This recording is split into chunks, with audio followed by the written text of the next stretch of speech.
The Heavenly Life by James Allen. The Divine Center.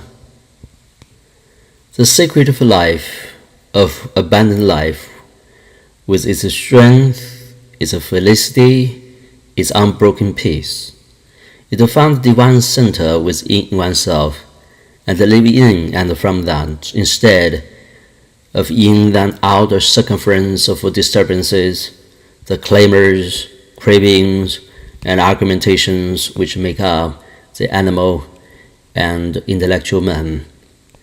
These selfish elements constitute the mere husk of life and must be thrown away by him who would penetrate to the center heart of things, to life itself. Not to know that within you that is changeless and defined of time, death, is not to know anything, but is to play vainly with the unsubstantial reflections in the mirror of time, not to find within you those passionless principles which are not moved by the strife and the shows and the vanities of the world, is to find nothing but illusions which vanish and they are grasped. He who resolves that he will not rest satisfied with appearances, shadows, illusions, shall, by the piercing light of that resolve, disperse every fleeting fantasy, and shall enter into the substance and reality of life. He shall learn how to live, and he shall live. He shall be the slave of no passion, the servant of no opinion, the votary of no found error.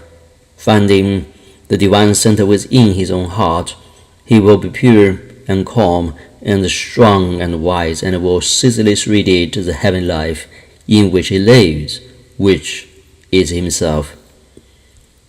And betaking himself to the divine refuge within, and remaining there, a man is free from sin. All his yesterdays, as the tide wash and untrodden sands, no sin shall rise up against him to torment and accuse him and destroy his secret peace. The fire's remorse cannot scorch him, nor can the storms of regret devastate his dwelling place. His tomorrows are as the seeds which shall germinate, burst into beauty and the potency of life, and no doubt shall shake his trust, no uncertainty rob him of repose. The present is his. Only in the immortal present does he live. It is as the eternal vault of blue above which looks down silently, calmly, yet radiant with pure delight upon the upturned and tear-stained faces of the centuries. Men love their desires, for gratification seems sweet to them, but its end is pain and vacuity. They love the argumentations of the intellect, for egotism seems most desirable to them, but the fruit thereof are humiliation and sorrow. When the soul has reached the end of gratification and reaped the bitter fruits of egotism, it is ready to receive the divine wisdom to enter into the divine life. Only the crucified can be transfigured.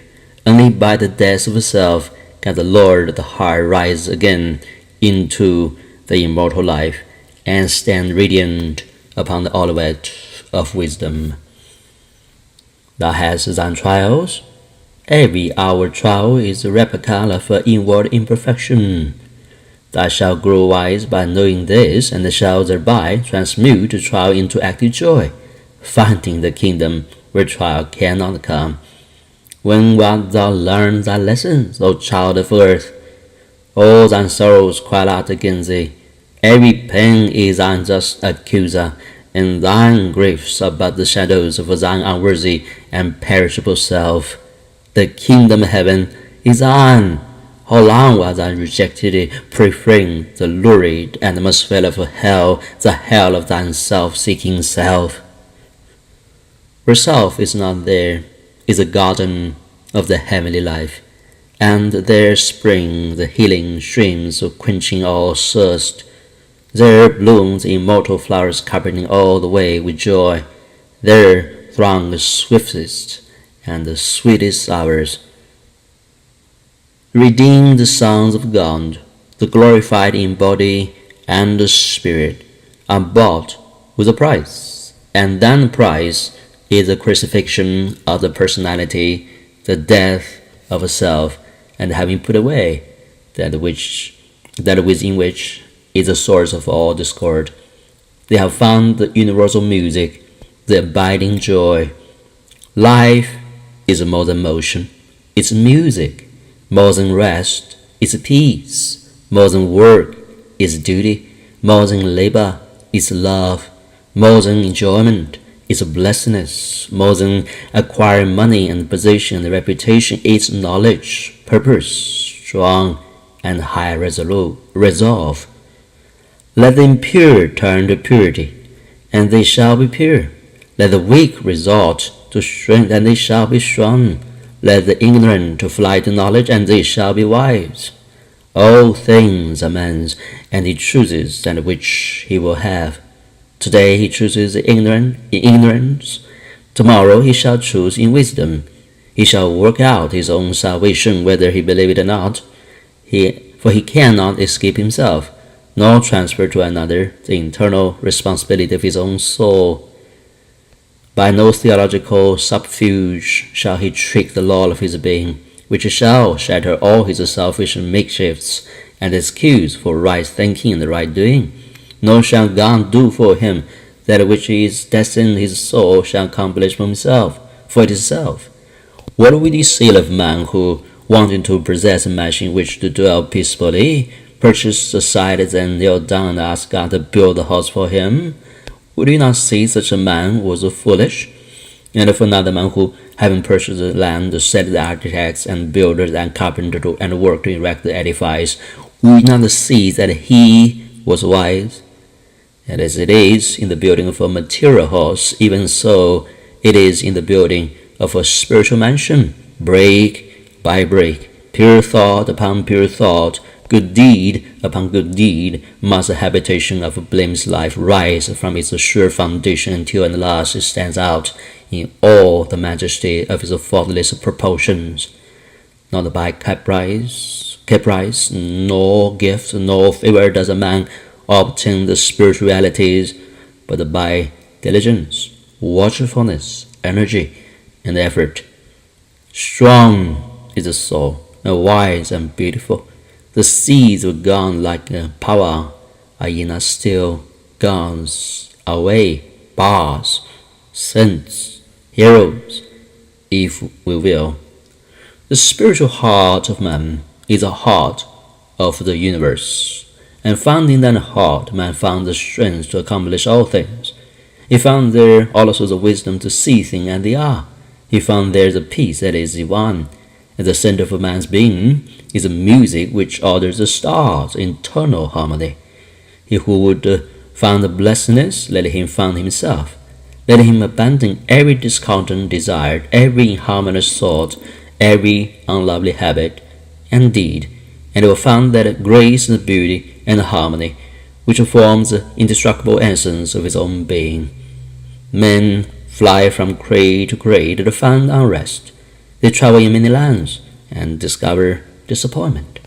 They build themselves beautiful mansions and plant pleasant gardens and reap union and discomfort. Not until a man falls back upon the truth within himself does he find rest and satisfaction. Not until he builds the inward mansion of a faultless conduct that he found the endless and incorruptible joy. And have obtained that, he will infuse it into all his outward doings and possessions. If a man would have peace, let him exercise the spirit of peace. If he would find love, let him dwell in the spirit of love. If he would escape suffering, let him cease to inflict it. If he would do noble things for humanity, let him cease to do ignoble things for himself. If he will but query the mind of his own soul, he shall find there all the materials for building whatsoever he will, and he shall find there also the central rock on which to build in safety. Howsoever man works to right the world, he will never be righted until he put himself right. This may be written upon the heart as mathematical axiom, It's not enough to preach purity. Men must cease from lust. To extort love, they must abandon hatred. To extort self-sacrifice, they must yield up self. To adore with mere words the perfect life, they must be perfect. When a man can no longer carry the weight of his own many sins, let him fly to the Christ, whose throne is the center of his own heart, and they shall become light-hearted, entering the grand company of the immortals. When he can no longer bear the burden his accumulated learning, let a man lay his books, his science, his philosophy, and come back to himself, and he shall find within that which he outwardly sought found not his own divinity. He ceases to argue about God, who has found God within. Relying upon that calm strength which is not the strength of self, he leaves God, manifesting in his daily life the highest goodness, which is eternal life.